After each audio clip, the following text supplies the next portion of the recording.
అవును నాన్న, ఆకలేస్తుంది. నాకు దొండకాయ వద్దు.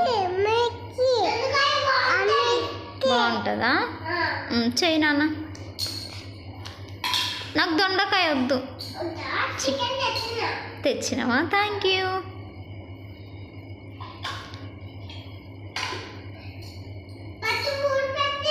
ఓకే.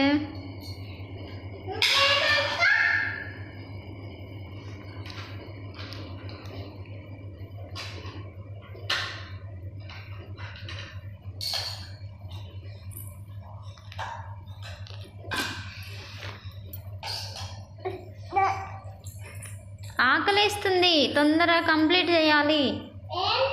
అయిందా? వేసుకురా ప్లేట్లో.